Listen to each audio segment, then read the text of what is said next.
आज का टॉपिक है कोलरास का नियम। क्वेश्चन कैसे पूछा जाएगा, कोलरास का नियम किसे कहते हैं। कोलरास नियम के दो अनुप्रयोग, ठीक है, तो मैं आपको दो ही अनुप्रयोग समझाने वाला हूं। तीसरा अनुप्रयोग यदि समझाऊंगा तो आप समझ लीजिएगा, बाकी आपको दो अनुप्रयोग तैयारी करनी है, ठीक है ना। तो सबसे पहले आपको समझना ही है कि कोलरास ने किया क्या। तो कोलरास ने प्रबल विद्युत अपघटनों में प्रयोग किया था, ठीक है, और उसमें मान में पाया कि यदि किन्हीं दो विद्युत अपघट्टों में कोई एक आयन उभयनिष्ठ हो, जैसे कोई दो विद्युत अपघट्ट है, जैसे H2SO4 है और CuSO4 है, कॉपर सल्फेट है और हाइड्रोजन सल्फेट है, उसमें जो सल्फेट है वो उभयनिष्ठ है, तब उनकी मोलर या तुल्यांकी चालकताओं में सदैव एक निश्चित अंतर होता है, ठीक है ना।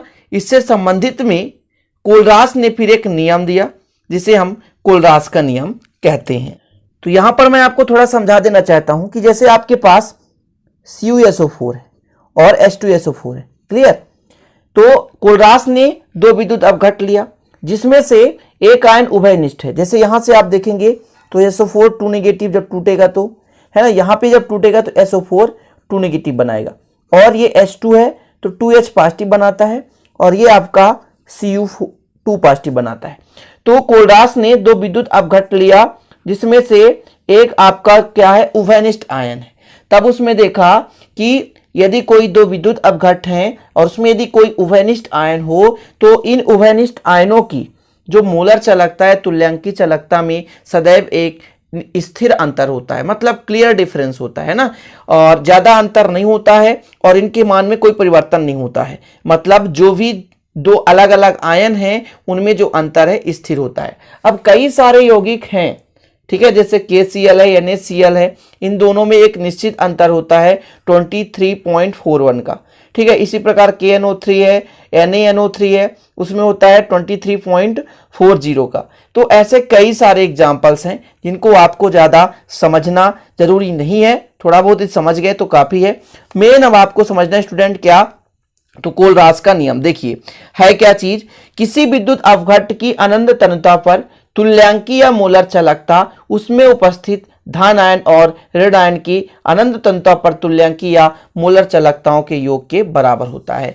इस फार्मूले से आप आसानी से याद कर पाओगे। देखिएगा ये पॉजिटिव है, ये निगेटिव है, तुल्यांकी चालकता या मोलर चालकता की बात हो रही है, ठीक है। अनंत तनुता पर, इसलिए अनंत तनुता पर है, अनंत लिखा हुआ है।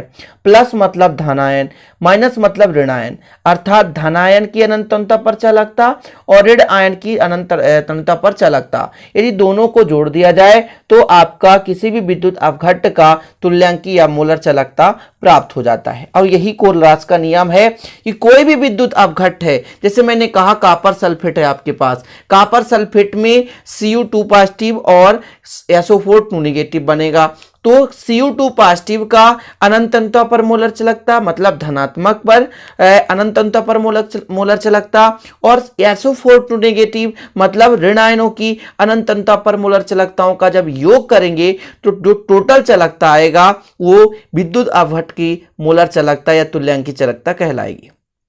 क्लियर, समझ गए। यहां पर आप देखें लैम्डा पॉजिटिव इनफाइनाइट, यहां पर लैम्डा इनफाइनाइट जो माइनस है, तो ये चीज बता रहा है कि ये धनायन पर कितना मोलर चालकता है और ये ऋणायन पर कितना मोलर चालकता है। दोनों के चालकताओं का योग करें तो आपका विद्युत अपघट्ट का तुल्यांकी चालकता प्राप्त हो जाएगा अनंत तनुता पर। क्लियर, चीजें समझ गए।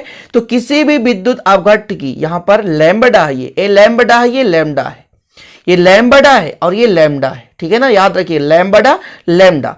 तो अनंत तनुता पर, अनंत तो किसी विलयन या किसी विद्युत अपघट्ट की अनंत तनुता, ये अनंत तनुता पर, यम का मतलब मोलर चालकता या तुल्यांकी चालकता, उस पर उपस्थित धनायनों और ऋण आयनों की अनंत तनुता पर मोलर चालकता या तुल्यांकी चालकताओं के योग के बराबर होता है। समझ रहे हैं ना, थोड़ा सा डिफिनेशन समझिए, कोई दिक्कत नहीं, आपको समझ में आ जाएगा।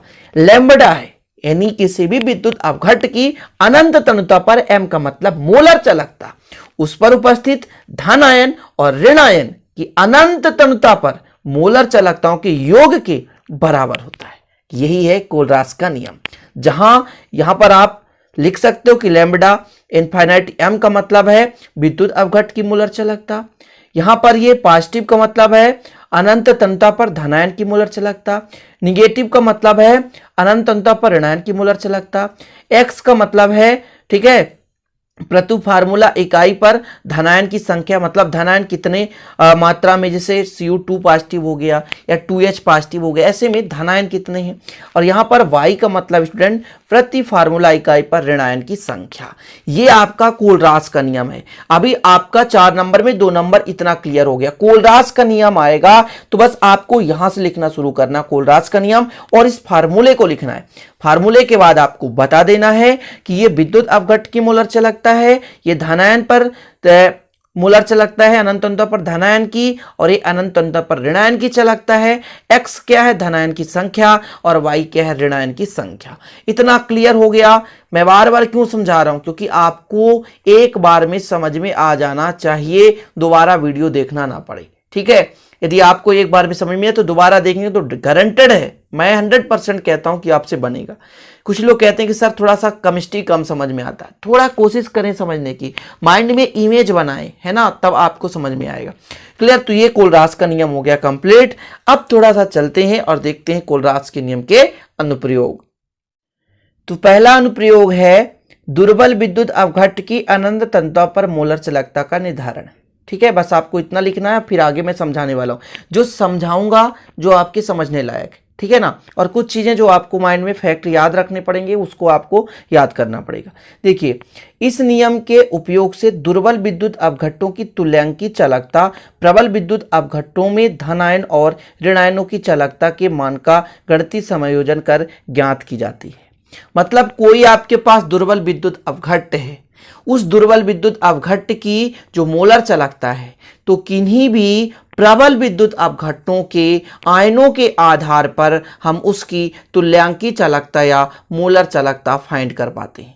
कुछ चीजें समझ रहे हैं कि आपके पास एक दुर्बल विद्युत अपघट्ट है, दुर्बल विद्युत अपघट्ट की मोलर चालकता या तुल्यांकी चालकता निकालनी है, तो हम प्रबल विद्युत अपघट्ट लेंगे और प्रबल विद्युत अपघट्ट के आयनों के माध्यम से हम दुर्बल विद्युत अपघट्ट की तुल्यांकी या मोलर चालकता फाइंड कर सकते हैं। क्लियर। अब आप समझेंगे, बिल्कुल समझेंगे, बहुत ईजी है। जैसे मैं कहूं कि लैम्बडा इनफाइनाइट एम और CH3COOH, ठीक है, ये आपका है एक प्रकार का दुर्बल विद्युत अपघट्ट। जब ये टूटेगा तो H है, यहां पर ध्यान दीजिएगा, एक H अलग होगा और acetate group CH3COO acetate group अलग होगा, ध्यान दीजिएगा।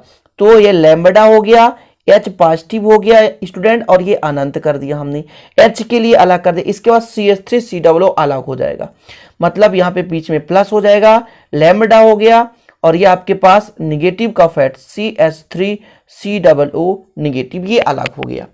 इनकी जो हम मोलर चालकता निकाल रहे हैं, तो कैसे निकालेंगे? प्रबल विद्युत अपघट्ट की सहायता से। ध्यान दीजिएगा, यही चीज हमको मिल जाएगा, बस आपको थोड़ा सा धैर्य बनाए रखना है। देखिएगा, लैम्बडा एम इनफाइनाइट CH3COOH ये दुर्बल है, इसको हम प्रबल की सहायता से, जैसे लैम्बडा एम इनफाइनाइट, ये प्रबल लेते हैं एक HCl, ठीक है, इस पे योग करते हैं लैम्बडा है ना, ये लैम्बडा है, ये आप नीचे मत करिएगा, ठीक है, ये नहीं है, ये लैम्बडा है।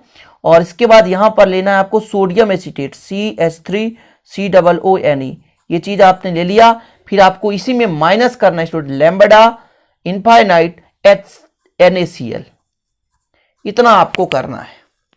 इसके सहायता से हम इसकी गणितीय व्याख्या कर रहे हैं। ध्यान दीजिएगा थोड़ा सा, जब इसको तोड़ेंगे तो ये दो भागों में टूटेगा। कैसे? लैम्बडा H पॉजिटिव अनंत, और फिर प्लस लैम्बडा, ये लैम्बडा है, ठीक है ना, ये लैम्बडा है, ये लैम्बडा था, जब हम आयन में तोड़ते हैं तो लैम्बडा बना देते हैं। क्लियर।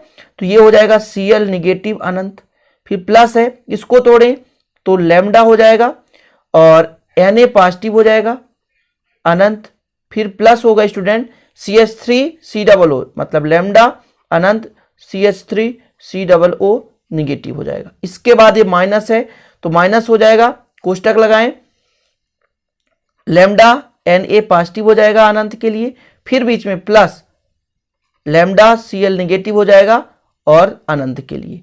ध्यान दीजिएगा, कुछ कैंसिल होगा, ये माइनस है तो इससे ये कट जाएगा, ठीक है, और इसके बाद स्टूडेंट ये और ये माइनस है कट जाएगा। क्लियर? तो आपके पास बचा लैम्डा एच पॉजिटिव है ना अनंत plus lambda CH3 COO negative ये। अब देख सकते हैं आप, मैंने क्या कहा था कि ये आपके पास क्या है, दुर्बल विद्युत अपघट्ट है। इसकी सहायता से हम इसकी हम जो मोलर चालकता है इन प्रबल विद्युत अपघट्ट की सहायता से ज्ञात करते। देखिए जी हाँ, वही चीज मिल गया ना, मतलब इनमें हम वैल्यू रखते जाएं तो हमें आसानी से प्राप्त हो जाएगा दुर्बल विद्युत अपघट्ट की मोलर चालकता। तो जो पहला अनुप्रयोग था आप लोगों ने समझ लिया कि किसी भी दुर्बल विद्युत अपघट्ट की अनंतता पर मोलर चालकता का निर्धारण हम प्रबल विद्युत अपघट्टों की सहायता से फाइंड कर सकते हैं। ये चीज मैं जो दिखा रहा हूं आपको बेहतरीन ढंग से आपको लिख लेना है। क्लियर? दूसरा अब आपको एक और इजी समझना है कि वियोजन की मात्रा ज्ञात करना। चलिए देख लेते हैं। सेकंड कंडीशन है वियोजन की मात्रा ज्ञात करना। वियोजन की मात्रा का मतलब क्या होता है, जैसे कोई भी विद्युत अपघट्ट है वो पॉजिटिव और निगेटिव में टूटता है, दो भागों में टूटता है, तो इनके वियोजन की मात्रा कितनी है इसको हम कोलरास के नियम के आधार पर फाइंड कर सकते हैं। क्लियर? तो यहां पर लिखा है कि कोलरास के नियम के आधार पर विद्युत अपघट्ट में वियोजन की मात्रा गणना कर सकते हैं। ये कैसे होता है, तो किसी सांद्रता पर किसी भी कंसंट्रेशन पर विलयन की मोलर चालकता और फिर अनंत तन्यता पर मोलर चालकता, अनंत तन्यता पर मोलर चालकता और किसी भी सांद्रता पर मोलर चालकताओं के अनुपात से हम वियोजन की मात्रा निकाल सकते हैं। Clear student? ध्यान रखिएगा, यहां पर जो लैम्बडा एम है, यहां पर देखिए ना मोलर चालकता, ये आपको पहले से पता है प्लस के लिए और माइनस के लिए है ना, ये प्लस के लिए माइनस के लिए दोनों का हम यहां पर मान रख सकते हैं। अब देखिए लैम्बडा जो है ये संकेत है, वियोजन की मात्रा का संकेत है, तो ये इजी है। किसी सांद्रता पर मोलर चालकता और अनंत तन्यता पर मोलर चालकता का अनुपात ही वियोजन की मात्रा कहलाती है। क्लियर? दूसरा जो आपका अनुप्रयोग है सिंपल है कि किसी भी सांद्रता पर किसी विलयन की मोलर चालकता और अनंत तन्यता पर मोलर चालकताओं का अनुपात ही क्या कहलाता है स्टूडेंट, तो वियोजन की मात्रा कहलाता है। वियोजन की मात्रा आपका यहां पर अल्फा है, अल्फा से दर्शाते हैं इसको, अल्फा है।